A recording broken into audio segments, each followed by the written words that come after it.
Jadi kalau katakan nak kata usia muda bercerai, ada usia muda yang kekal sampai sekarang, kan? Ada yang usia yang dah berusia tapi bercerai juga pada akhirnya. Jadi saya katakan di sini bahawa usia itu tidak menjadi salah satu faktor.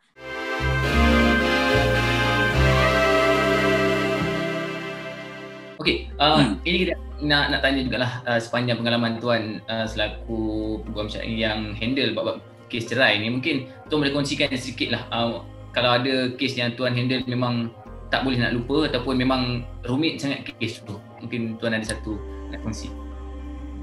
Okey, kita ada banyak buat kenalikan kes-kes yang melibatkan perceraian antara suami isteri ni.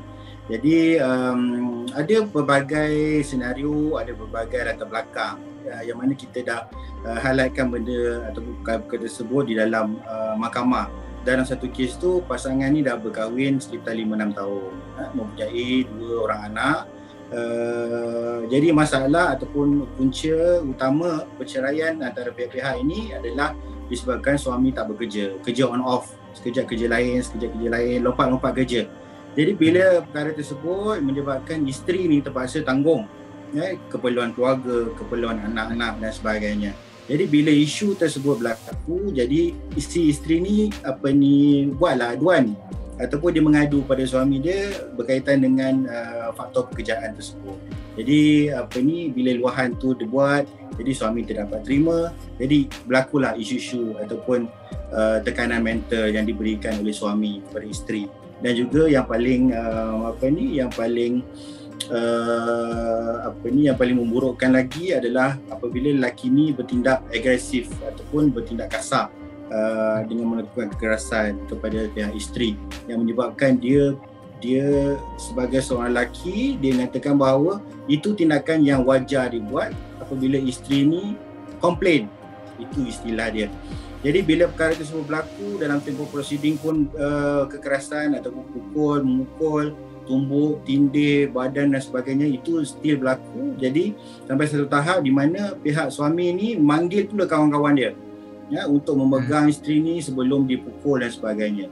Jadi perkara-perkara itu menyebabkan pihak peguam ataupun saya terpaksa pergi temankan anak guam saya ke balai polis atau hospital untuk dapatkan ataupun untuk memberikan tunjuk ajar ataupun guide dia dari sudut macam mana kita boleh jadikan atau gunakan bukti-bukti yang telah dipukul dan sebagainya itu di mahkamah untuk mahkamah membenarkan perceraian ataupun apa-apa tuntutan yang difailkan oleh pihak anak guam saya.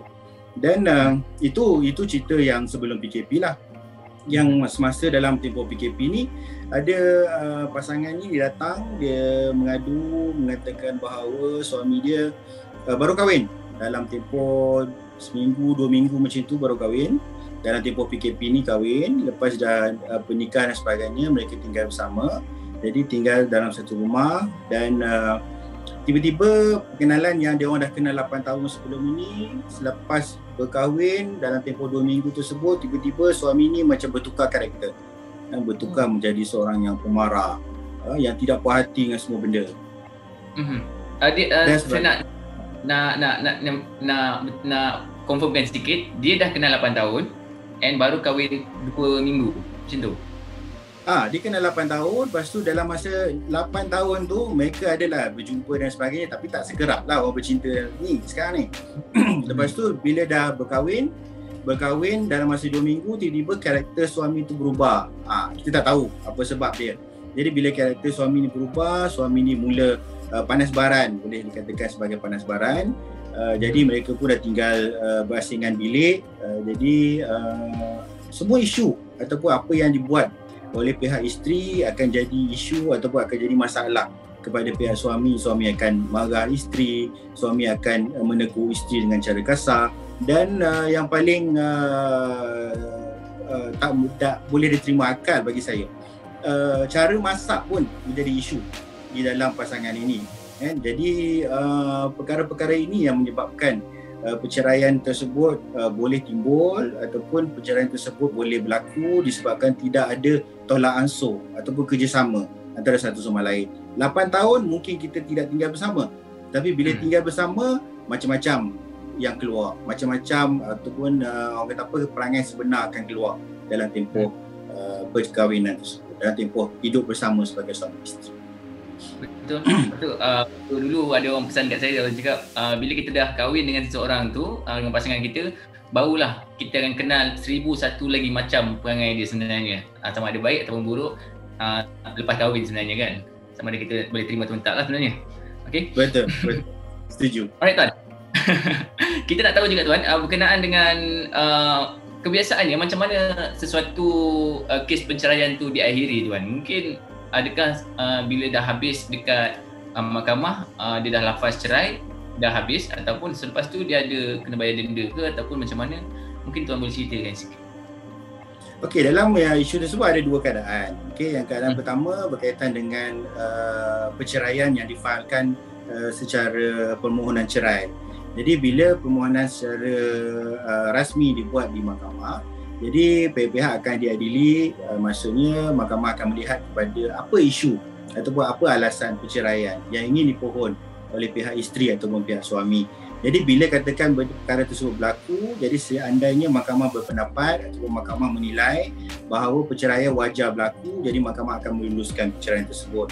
Okay. Keadaan kedua adalah berlaku berkaitan dengan pengesahan ataupun lafaz cerai yang dibuat di luar mahkamah tanpa kebenaran mahkamah, contohnya di rumah. Dah tak tahan marah sangat, lafaz cerai di situ. Jadi bila lafaz cerai di situ, itu adalah satu kesalahan yang mana kesalahan tersebut boleh disifatkan sebagai kesalahan melafazkan cerai secara luar mahkamah tanpa kebenaran mahkamah. Itu yang poin dia. Tanpa kebenaran mahkamah adalah satu kesalahan untuk melafazkan apa-apa perkara ataupun apa-apa lafaz yang berbentuk perceraian. Jadi disebabkan keadaan kedua tersebut, lafaz cerai di luar mahkamah tanpa kebenaran, itu akan dikenakan sebab dia ada satu kesalahan, ia akan dikenakan hukuman denda tidak lebih daripada RM1,000 RM Malaysia. Dan yang kedua, sekiranya ataupun dia akan boleh dipenjarakan selama tempoh tidak melebihi 6 bulan atau kedua-duanya sekali. Itu bergantung kepada dia punya dia punya pendirian dia dekat mahkamah semasa pendakwaan dan sebagainya.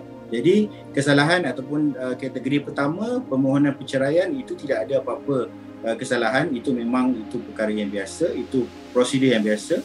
Manakala keadaan kedua adalah merupakan pengesahan lafaz yang berlaku di luar mahkamah tanpa kebenaran mahkamah, itu adalah satu kesalahan dan mahkamah juga akan adili. Mahkamah juga akan tentukan sama ada wujudnya ataupun sabit ataupun tidak lafaz cerai yang dilafazkan oleh pihak suami di luar mahkamah dan tanpa kebenaran mahkamah. Itu kesalahan dan boleh dikenakan hukum.